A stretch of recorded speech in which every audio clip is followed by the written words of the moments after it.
광복 제80주년을 맞이하여 너희여 미스바 성회로 모이라, 혹은 사무엘 미스바 성회를 소집하다, 이런 말씀으로 말씀을 드리겠습니다. 금년기시 2025년 광복절 제80돌 기념주일을 맞이하여 절기에 맞는 설교를 준비하다가 AI에게 제가 이렇게 물어봤습니다. 1945년 8월 15일 해방 이후 대한민국이 겪었던 갈등과 어려운 경면을 한번 정리해 주시오, 이렇게 답변이 왔습니다. 8.15 해방 이후 대한민국은 미소 군정, 신탁 통치 문제, 좌우 대립 심화로 인한 이념 갈등, 남북 간 단독 정부 수립, 그리고 민족 상전의 비극인 6.25를 겪으며 극심한 혼란과 격변을 경험했습니다. 내용이 아주 짤막짤막하게 잘 정리되어 있지만 너무 간단해서 제가 또다시 물어봤습니다. 그러면 1945년 8월 15일 광복절 이후 대한민국이 겪어온 갈등과 어려움을 좀 자세하게 설명할 수 없나요? 한두 페이지는 해야 됩니다. 그랬더니 이렇게 자세하게 나왔어요. 8.15 해방 이후 대한민국의 격변의 시대, 한마디로 갈등과 혼란. 1945년 8월 15일 대한민국은 일본 제국주의 앞잡이에서 벗어나 해방을 맞이했습니다. 그러나 해방의 기쁨은 잠시 곧바로 새로운 형태의 혼란과 갈등이 시작되었습니다. 이는 단순한 독립이 아닌 새로운 국가 건설을 위한 복잡하고 격렬한 과정과 그 서막이었습니다. 그리고 1. 미소 군정과 신탁 통치 문제.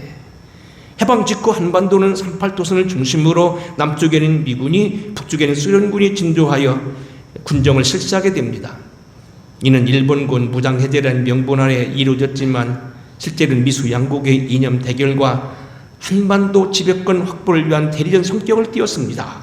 그리고 이제 거기 나옵니다. 미군정의 실체.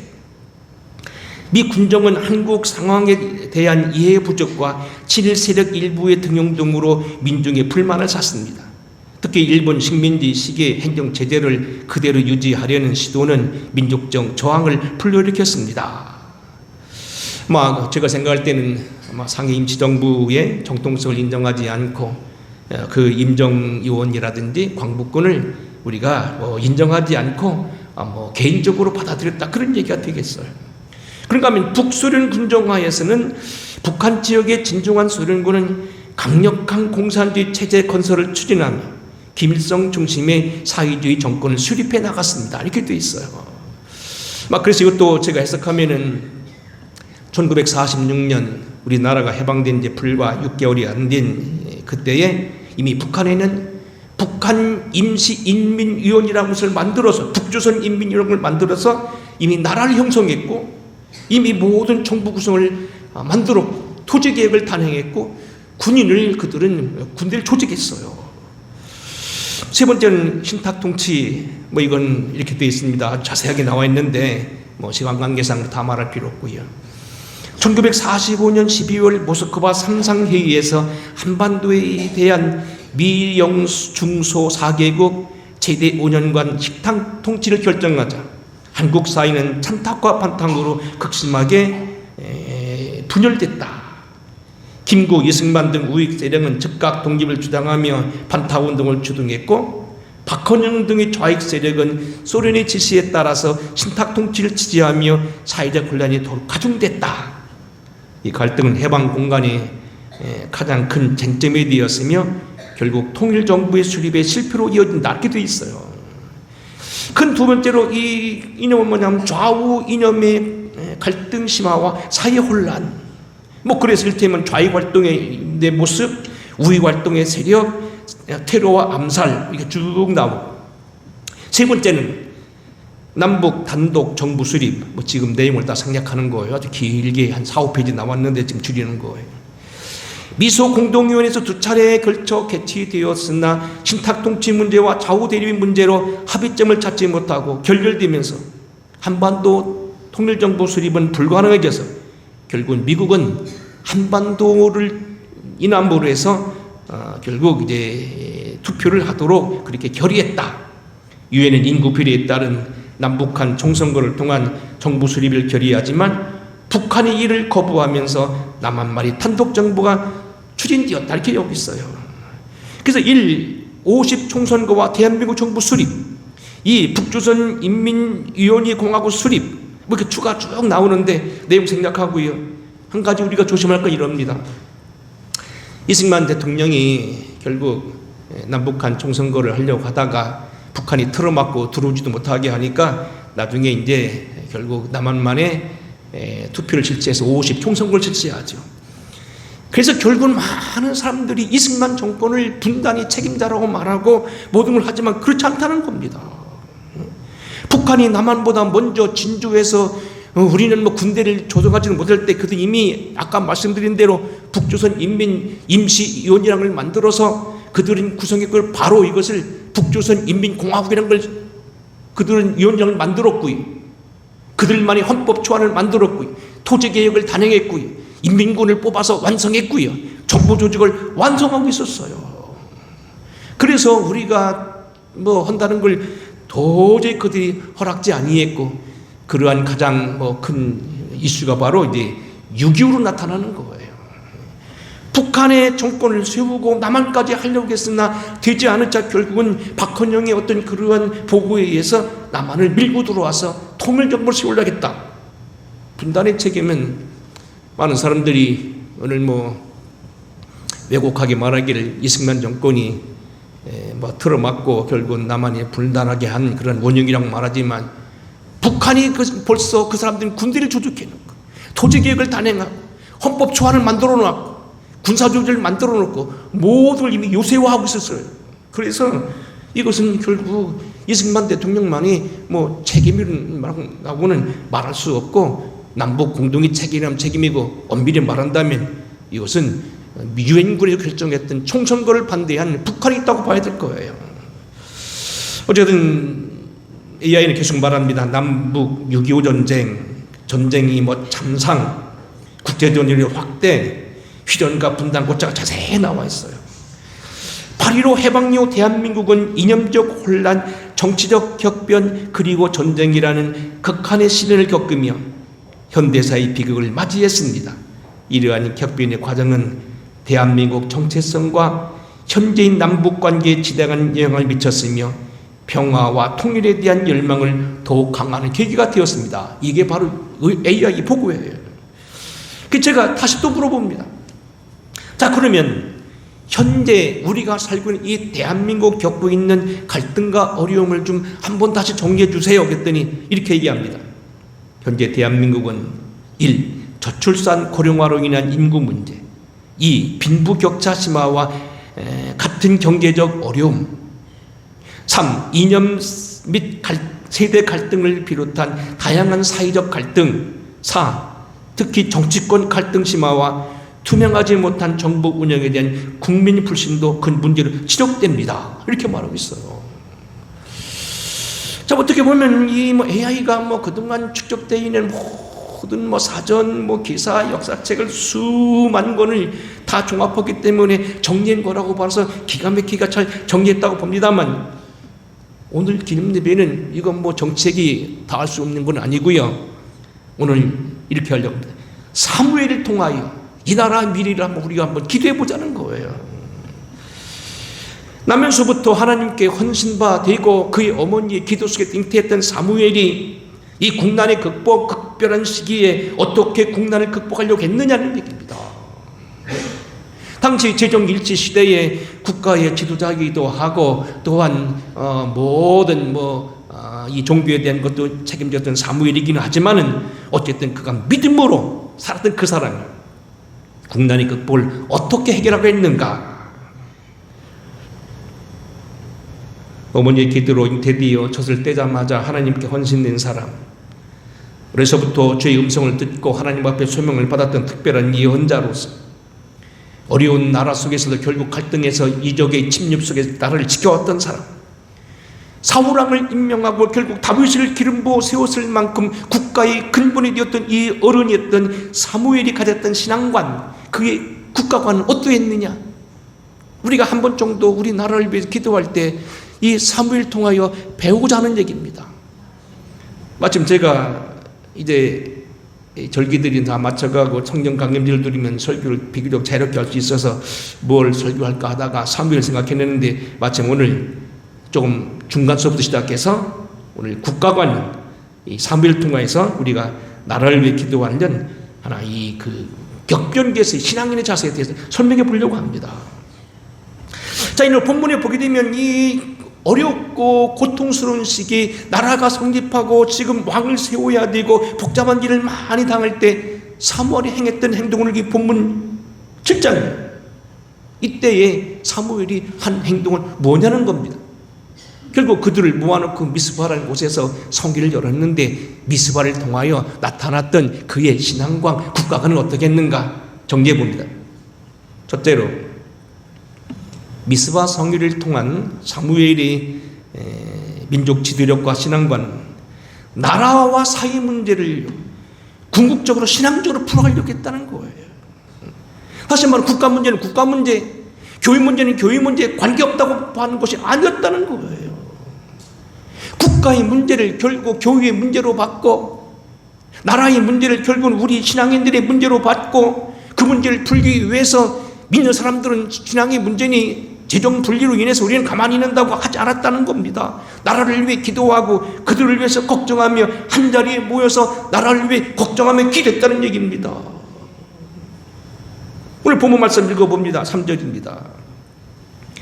사무엘이 이스라엘 온 족속에게 말하여 이르되 만일 너희가 전심으로 여호와께 돌아오려거든 이방 신들과 아스타롯을 너희 중에서 제거하고 너희 마음을 여호와께로 향하여 그를 섬기라. 그리하면 너희를 블레셋 사람의 손에서 건져내 사절 같이 읽겠습니다. 이에 이스라엘 자손이 바알들과 아스타롯을 제거하고 여호와만 섬기니라. 일단은 그들에게 뭡니까? 신앙의 개정 운동이 시작됐어요. 하나님을 섬기고 우리가 바로 살려면 행복하게 살려면 일단 우상을 벗어나고 우리가 하나님 앞에 정직하게 서라. 근데 그걸 끝나지 않았어요. 5절입니다. 같이 읽어보겠습니다. 5절 시작. 사무엘이 이르되 온 이스라엘은 미스바로 모이라. 내가 너희를 위하여 여호와께 기도하리라 하며 온 이스라엘은 미스바로 모이라.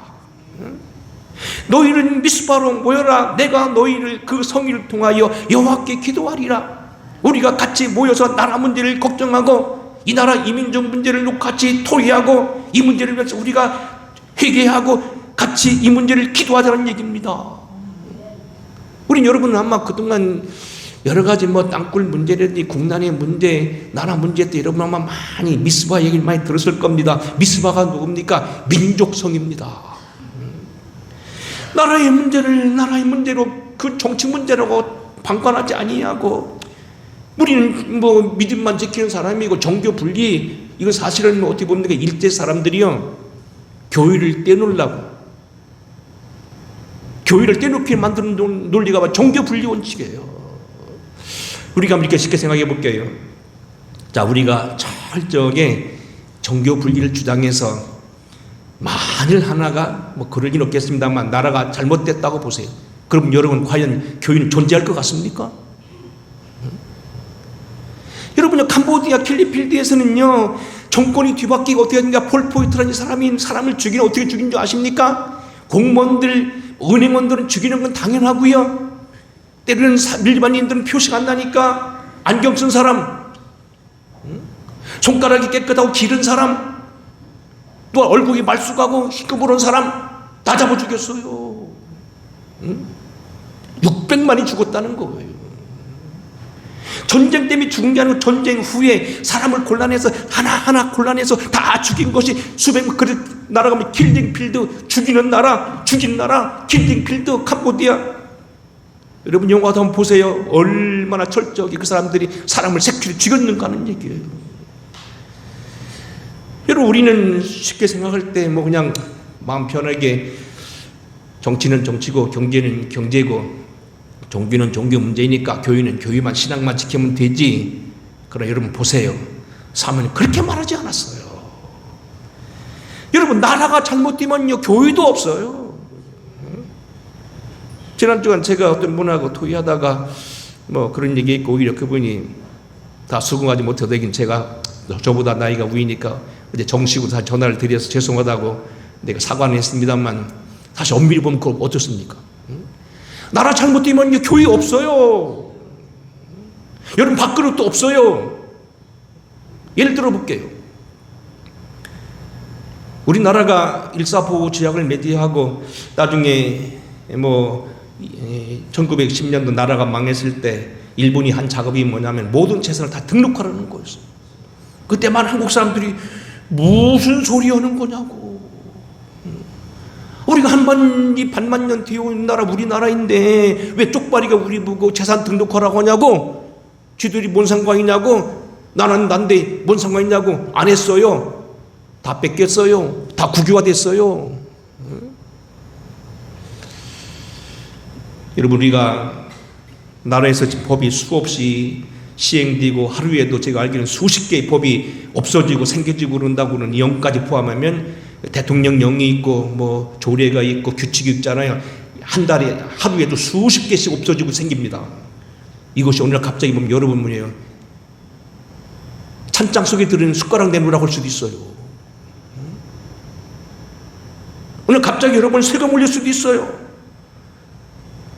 어제 그제도 누구하고 잠깐 밥 먹으러 가는데 그러더라고요.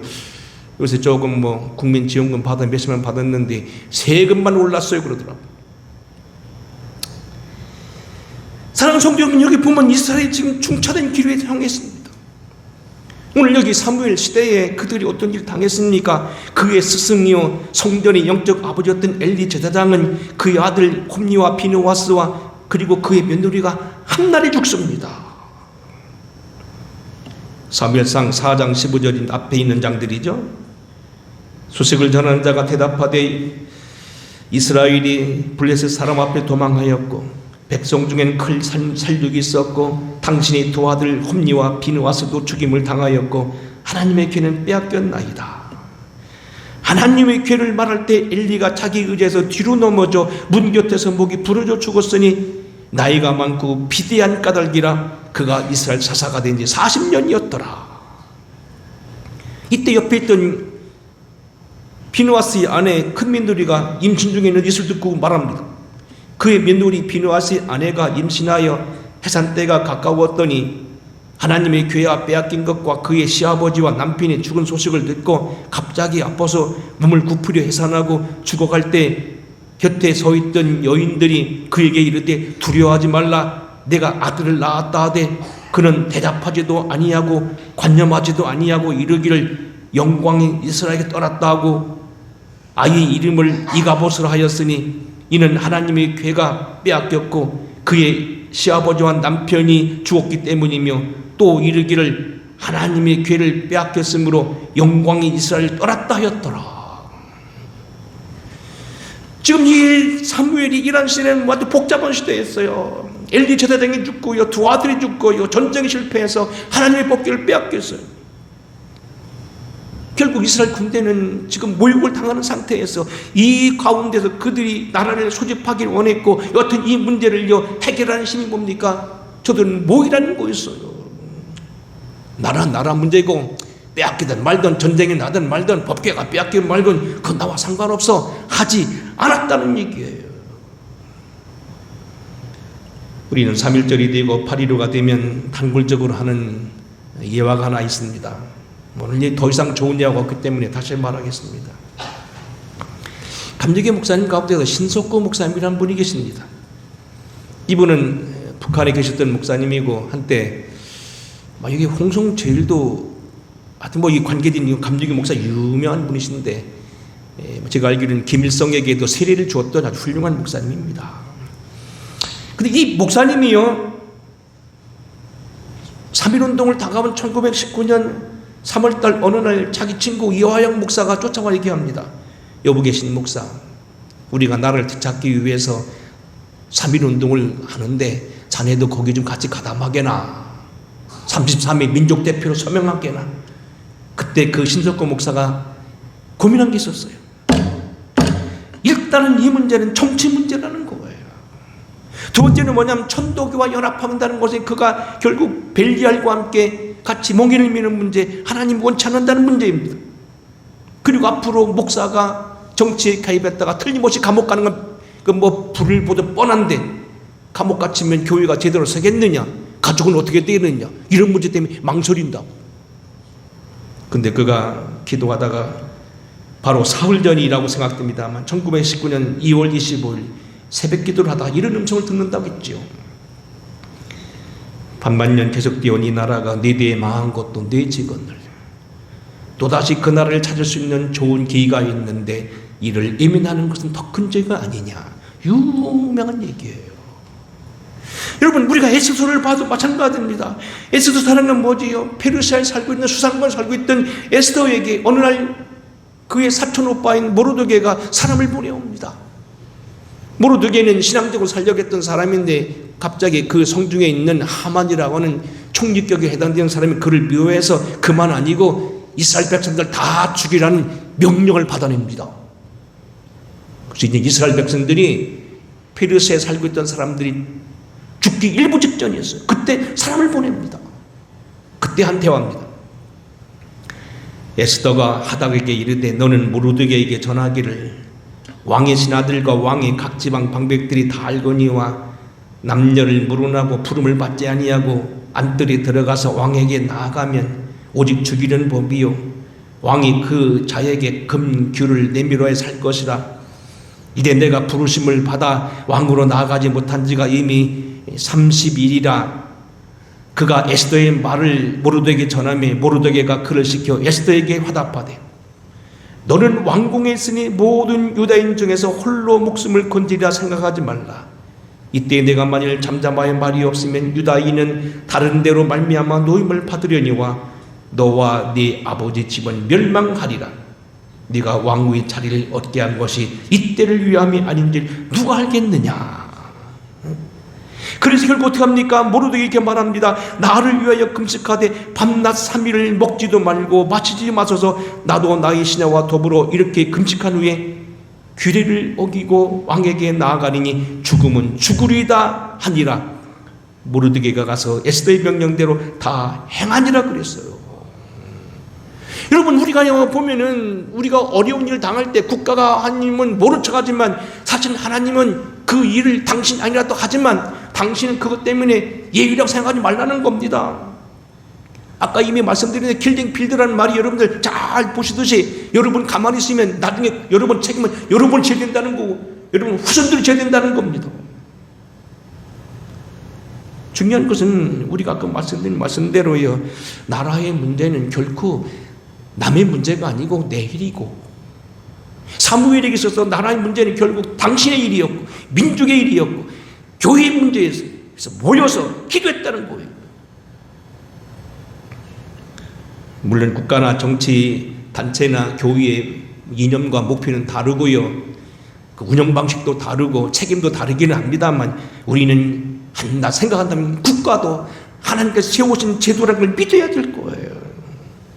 그래서 우리가 알다시피 디모데 전서 같은 데 뭡니까? 국가랑 왕들을 위해 기도하라고 말씀했잖아요. 우리의 혈과 육에 대한 싸움이 아니라는 겁니다. 우리의 하는 것은 다 영적인 싸움이라는 겁니다. 국가 일도 신앙의 문제라는 겁니다. 우리가 옛날 믿음의 사람들이 결코 나라에 대해서 무시하지 않고 그것을 남일처럼 여기지 않고 종교 분리라고 하는 있지도 않은 원리를 만들어서 했던 그런 일에 속아서는 안 된다는 얘기입니다. 나라 일이 바로 내 일이고 나라 일이 교회 일이고 교회 일이 나라 일일 수 있다는 겁니다. 제가 그래서 지난주에 얘기했어요. 교회만을 위한 것이 아닙니다. 저는 요즘 나라 일을 생각하면 잠을 못 잘 때가 있는데 교회만을 위한 일은 아닙니다. 교회를 미워하고 핍박하는 정권 누굽니까? 공산당 아니면 독재 아니면 지독한 인본주의 정책이 아니고 누굽니까? 안 그렇습니까 여러분? 교회를 미워할 이유가 뭡니까? 공산주의나 심한 독재주의나 아니면 그 이상의 어떤 이상한 논리 가진 무슨 동성애제나 이런 것을 찬동하면서 백성에게 캣세라 세라 방종을 가리킨 정권 말고 누가 있냐는 얘기입니다. 바로 정권이 교회를 미워할 이유가 없다는 겁니다. 바로 전 정권이 교회를 미워할 이유가 없다는 겁니다. 교회의 문제, 신앙의 문제 결코 남의 문제가 아니고 국가의 문제, 남의 일이 아니라는 걸 꼭 기억하셔야 됩니다. 사무엘은 나라 문제를 위해서 성의를 소집합니다. 두 번째, 미스바 성을 가만히 보게 되면 어떻게 합니까? 회개와 희생의 방법을 접근합니다. 5절입니다. 사무엘이 이르되 온 이스라엘은 미스바로 모이라 내가 너희를 위하여 여호와께 기도하리라 하며 그들이 미스바에 모여 물을 길어 여호와 앞에 붓고 그날 종일 금식하고 거기에 이르러 우리가 여호와께 범죄하였나이다 하니라. 사무엘이 미스바에서 이스라엘 자손을 다스리니라 그랬어요. 물을 길어 거기다 붓고 땀과 피를 부었다는 얘기잖아요. 그날에 금식했다는 얘기 뭡니까? 가슴을 두드렸다는 얘기입니다. 우리가 여호와께 범죄했습니다. 회개했다는 겁니다. 우리가 나라 문제를 위해서 기도하고 걱정한다고 해서 정부만 비판할 일이 아니라는 겁니다. 우리 스스로 때로는 깨어 금식하며 기도하며 회개할 필요 있다는 겁니다. 작년 12월 이후로 우리나라가 많이 어려움을 당했죠. 그래서 아주 극심한 어려움 많이 당할 때 저도 나라를 위해 기도하다가 하루는 저보다 나이가 조금 아래입니다만 옛날에 그 신학생 때 같이 교회 다니던 그 친구가 서울에 목회라고 했어요. 저보다 한참 아래인데 아주 좋아하고 저도 한때 가서 그 교회 가서 한 주간 부흥회도 인도했던 적이 있는데 그 목사님 전화를 했어요. 아주 순수한 사람이고 깨끗한 사람이고 목회도 잘하고 아주 욕심 없는 사람이에요. 기도를 많이 한 사람이에요. 전화를 했어요. 신 목사님, 나라의 일이 어떻게 될 것 같아요? 몰라요. 저는 그런 거 모르고 그냥 기도만 하는데요. 하나님이 때로는 만나주시기도 하고 오는데 뭐라고 말합니까? 그분은 저보다 기도를 많이 한 사람, 순수한 사람. 이왈 여탄 뭡니까? 그분이 그러더라고요. 회개할 것이 있지요. 좌파만 잘못된 게 아니고 우파도 있지요.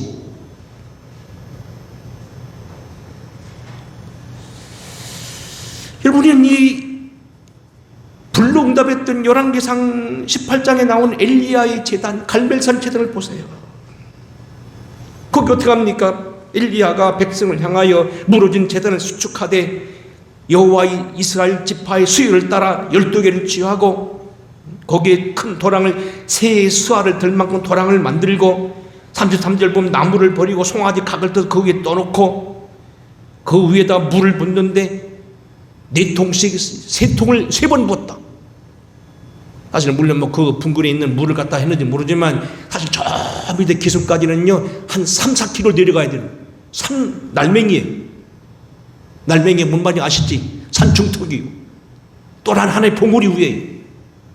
지금도 거감 엘리야가 그 450세 싸움을 이겼다고 해가지고 얼마나 사람을 많이 죽었는데 동상을 세웠는데요 칼이 구불구불해서 하도 많이 사람을 죽여서 칼이 구부러졌다는 거예요. 거기 보면 엘리야가 손 들고 있는 그런 엘리야 무라카봉이라고 하는 불응답한 봉이라고 하는 유명한 엘리야의 그 수도원이 있는 곳.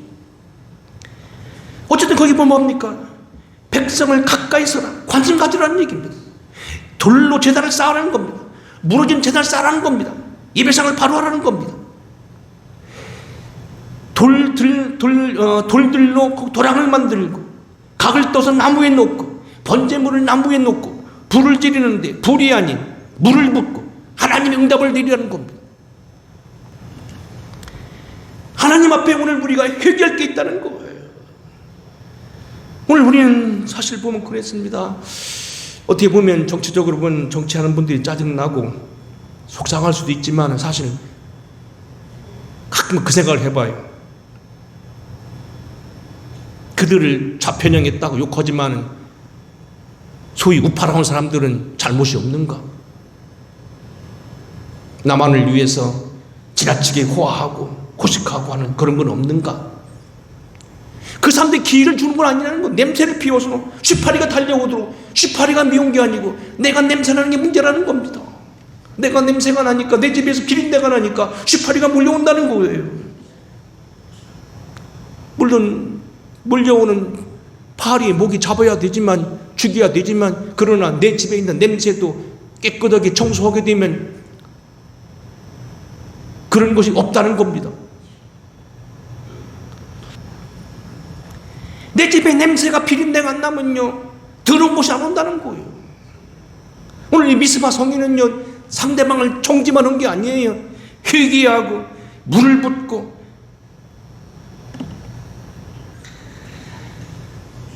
세 번째로 이 미스바 성인을 통하여 사무엘이 증거하는 건 뭡니까? 행복과 신앙의 아주 쉬운 영적 공식을 입증합니다.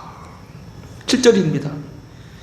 이스라엘 자손이 미스바에 모였담을 듣고 블레셋 사람들이 방백들이 이사를 치러 올라온지라 사무엘이 이스라엘 자손과 함께 블레셋 사람을 두려워하여 사무엘이 이르되 여호와께 부르짖어 기도해달라 하니까 사무엘이 뭐라고 말합니까? 여호와께 부르짖자. 기도했더니 어떻게 됐다고요? 사무엘이 번제를 드릴 때 블레셋 사람이 이스라엘에게 싸우려고 가까이 오매 그날에 여호와께서 블레셋 사람의 큰 우대를 발하여 그들을 어지럽게 하시니 그들이 이스라엘 앞에 패한지라. 11절 같이 읽겠습니다. 시작. 이스라엘 사람들이 미스바에서 나가서 블레셋 사람들을 추격하여 뱃갈 아래에 이르기까지 쳤더라. 예배드리고 회개하고 주님 앞에 바르게 살려고 하니까 하나님 이기게 하셨다는 거예요. 이건 아주 공식이에요. 히브리서 11장에 보면 이런 말씀이 있습니다. 모세는 유월절과 피 뿌리는 예식을 정했으니 그랬어요. 모세는 유월절과 피 뿌린 예식을 정했으니, 다시 말하면 모세가 율법을 확정했다는 거예요. 그러면 모세는 율법을 확정했고 예수 그리스도와 바울은 복음을 확정했다면 사무엘은 회개하면 승리한다는 아주 단순한 공식을 완성한 사람.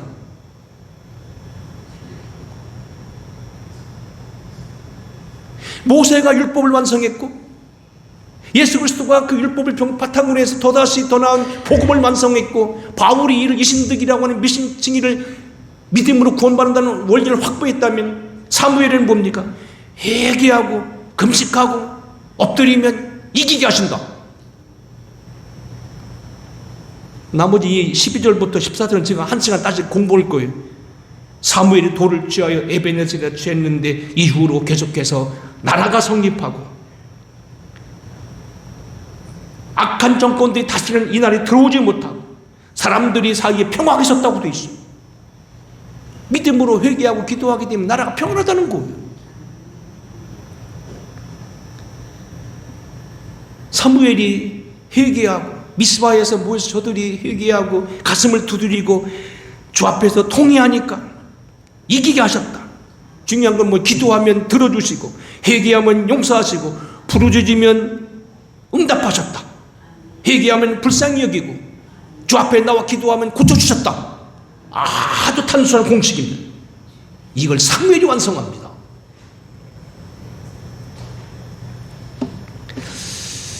오늘 여러분 설교가 딱딱하게 되고 괜히 흥분한 얘기가 됐습니다만 한 가지 얘기하고 끝내겠습니다. 제가 두 번째 교회에서 공주 시내에서 목회할 때 있었어요. 개척교회였어요. 당시 여선교회 100주년 기념교회라 해서 58개 교회 중에서 제가 발탁돼서 나갔어요. 저도 괜찮은 사람입니다. 58개 교회 중에 제가 발탁돼 나갔다고요. 근데 마침 네이버리 어디 창고같이 생긴, 요즘엔 뭐 아파트 꽉 찼는데 창고같이 생긴 그 집에서 이제 예배당을 이렇게 성립해놓고 여성교회 100주년 기념교회로 공주지방 여성교회가 58개 교회가 모여가지고 교회를 만들어서 섬기는데 그 아랫집에 민가가 있었어요. 근데 애기 엄마가 살고 있었어요. 가끔마다 보면 애기 엄마 빨래를 널고 있는데 어떤 때 한번 놀러 왔더라고요. 그리 물어봤는데 자기 어머니가, 친정어머니가 교회 잘 다니는 사람인데 딸인가 아들인가 뭐 딸이 했던 것 같은데 애기를 업고 왔는데 발이 이렇게 연골이 이렇게 무릎이 부었어요. 왜 그러냐 물었더니 수술을 한번 받았대요. 뭔가 파열이 됐대요. 근데 또 다시 재발해서 또 다시 병원 가야 된대요. 수술 받아야 된대요. 그러니 그 애기 마취시켜 놓고 당시 기술도 발달하지 않았는데 1980년대 초반이잖아요. 그 다시 연골을 째고 하는 거 그거 와 보통 일이냐고요. 답답한 게 날 찾아왔어요. 그래 내가 그 말을 가만히 듣다가 나만 믿고 따라오라 해가지고 차를 들이대고 그를요, 제가 전에 목회하던 후에 목회하게 될 교회 가서 이하목의 목사님 찾아갔어요. 이 목사님은 기도를 많이 하는 분, 나름대로 저보다 나이도 훨씬 위했고 기도를 많이 하는 분이 있었어요. 그냥 지켜봅니다. 제가 어떻게 지켜보나. 그 목사님이 그 애기 엄마를 앞에다 놓고 몇 가지 물어보더란데, 애기는 저리 가라, 애기는 필요 없대. 세워놓고 뭐랑 얘기하면서 한참 얘기했더니 기도를 하니까 이 어머니 애기 엄마가 벌썩 뒤로 떡 떨어지 마. 그러고서 주저앉더라고. 그러고서 기도 끝냈더라고. 나중에 내가 물어봤어요. 어떻게 되냐 했더니 그 뒤로 나섰대.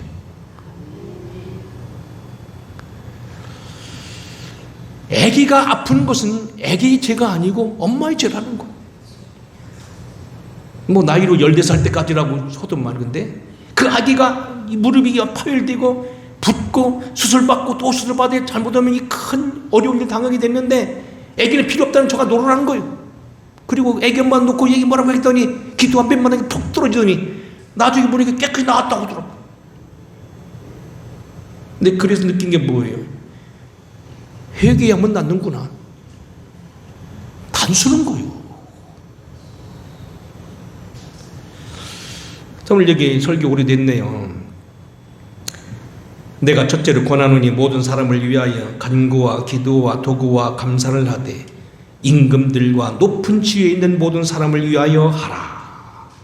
이는 우리가 경건과 단정한 중에 고요하고 평안한 생활을 하려 함이니라. 이것이 구주 하나님 앞에 우리가 받을 만한 것이다. 사도 바울의 논리입니다. 나라, 종교분리, 남의 일 아니에요. 내 일이에요. 내가 기도할 책임이 있고요. 내가 책임져야 될 일이에요. 그 일이 내 일이에요. 사무엘상 12장입니다. 내가 너희를 위하여 기도하기를 쉬는 죄를 여호와 앞에 결단코 범하지 아니하려.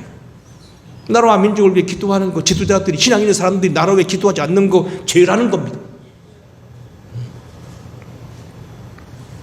예수께서 이런 말씀하셨대요. 진실로 진실로 너희에게 이르노니 죄를 범하는 자마다 죄의 종이라. 우리가 만일 또다시 죄로 머물러 가면 광복은 헛된 것이고 하나님의 축복은 헛된 것이란 얘기입니다. 국가 미래를 위하여 도덕성이 없다고 불황무식하게 마치 어떤 좀 표현 좀 이상합니다만 깡패처럼 하는 사람들도 문제지만 그런 사람이 빌미를 주는 것도 문제예요.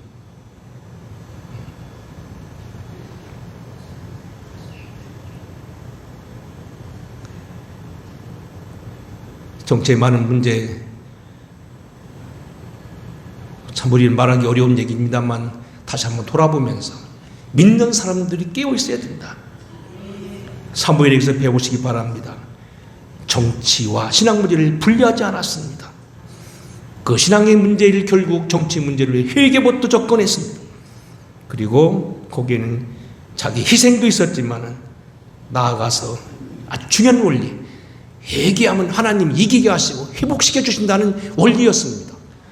우리가 다시 한번 이 말씀을 기억하면서 아까 80주년을 맞이한 이 나라 이 문제에 많은 문제가 있지만 이 문제를 해결하는 가운데서 우리는 어떻게 해야 되겠는가? 다시 한번 그 의를 구하고 그 나라를 구하는 우리의 믿음이 필요하다고 볼진데 부르짖고 회개하면서 하나님 앞에 이 나라가 바로 서기를 위해 기도하는 저와 여러분 되기를 주의 이름 부탁합니다. 기도하겠습니다.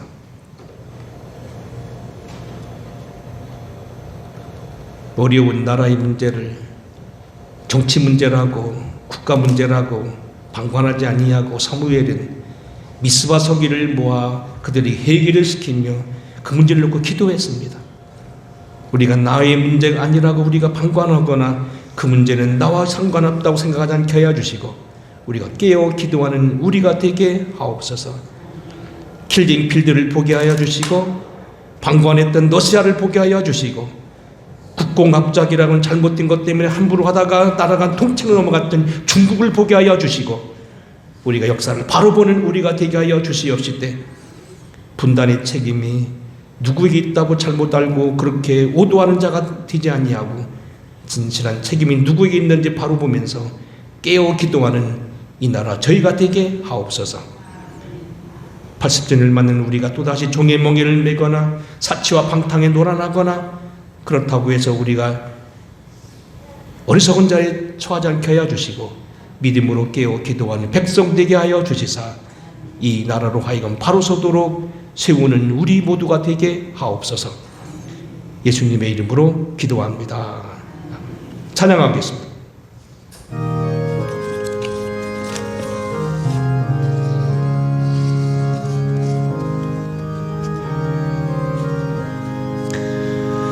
어두운 밤 마음에 잠겨 역사의 어둠 짙었을 때에 계명성 동쪽에 밝아 이 나라 여명이 왔다.